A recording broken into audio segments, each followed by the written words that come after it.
नमस्ते आप सभी को। मैं रीना ढिल्लो एक बार फिर से स्वागत करती हूँ आपका अपने यूट्यूब चैनल हिंदी विषय श्रृंखला में। तो भाई इससे पहले मैंने संचार के प्रकार आपको पढ़ा दिए हैं और आज मैं पढ़ाने वाली हूँ आपको जो कोल और चन मॉडल है। यहाँ से प्रश्न 18 जून वाले में पूछा गया था कि इनको हमें क्रम से लगाना था। सबसे पहले सेंडर आता है, फिर मैसेज, फिर चैनल और फिर रिसीवर। तो ये बेरलो ने सुझाया था। तो बेरलो ने पहले तो क्या सुझाया था, केवल सेंडर और रिसीवर एस आर का मॉडल उन्होंने सुझाया था। परंतु बाद में उन्होंने इसको थोड़ा सा चेंज करके क्या कर दिया, सेंडर, जो सेंडर मैसेज भेजता है वो मैसेज, उसके बाद में चैनल कि भाई वो किस माध्यम से मैसेज को भेज रहा है, कि बोलकर, लिखकर, किस प्रकार से सांकेतिक, और लास्ट में हमारा आता है रिसीवर। और जो रिसीवर होता है यह है जो मैसेज इसको प्राप्त हुआ है इसकी प्रतिपुष्टि करता है, इसका जो प्रतिपेषण करता है, अपनी प्रतिक्रिया देता है सेंडर को। उस टाइम पे जो रिसीवर है वो सेंडर बन जाता है और जो सेंडर है वो रिसीवर बन जाता है। ठीक है। तो इस प्रकार से उन्होंने SMCR का मॉडल दिया था जिसको हम बोलते हैं कोल और चन मॉडल। ठीक है। आपको ये इस तरीके से भी मिल सकता है, COL और CHANN।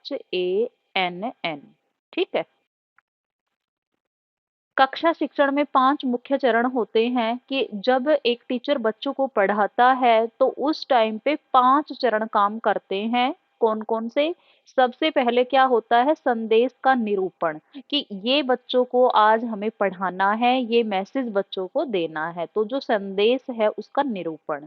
फिर होता है कूट लेखन, कि हम उस जो संदेश है उसको बच्चों तक कैसे पहुंचाएंगे, उसको किस भाषा में लिखेंगे, अंग्रेजी में लिखेंगे, हिंदी में लिखेंगे, उसको हम बोल के बताएंगे, उसको हम किस तरीके से उसका कूट लेखन करेंगे। कूट लेखन ऐसा करेंगे जिसको बच्चे समझते हों।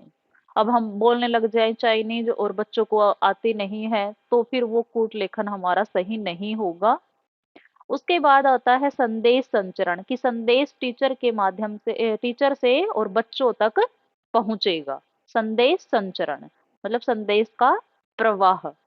फिर होती है व्याख्या या कूटवाचक, कि जो भी लिखा हुआ है उसको पढ़ करके उसकी व्याख्या करके बच्चों तक टीचर पहुंचाएगा, उनको समझाएगा।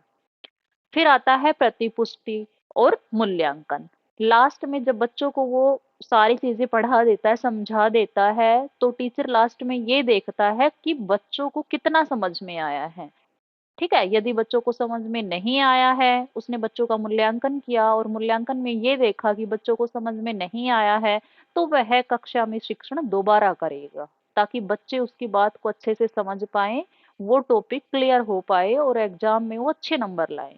तो ये मूल्यांकन में पता चलता है कि बच्चों ने जो संदेश प्राप्त किया है वो उनके दिमाग में कितना घुसा है, कितना नहीं। इसके बाद आता है हमारा शोर, कि ये शोर क्या होता है। देखो, संचार प्रक्रिया में किसी भी बाधा का आना शोर कहलाता है। चाहे भाई वो रोशनी, कम रोशनी हो, ठीक है, हम पढ़ नहीं पाते हैं कम रोशनी में, बहुत ज्यादा लाउड आवाज हो जाती है तो वो भी हमें समझ में नहीं आती है। कई बार हम भूखे होते हैं, थकावट महसूस हमें होती है, हम बीमार होते हैं, उस टाइम पे भी संचार में शोर उत्पन्न हो जाता है। अब आप टीवी देखते रहते हैं तो उसमें सिग्नल चला जाता है, तो वो भी एक प्रकार का शोर है।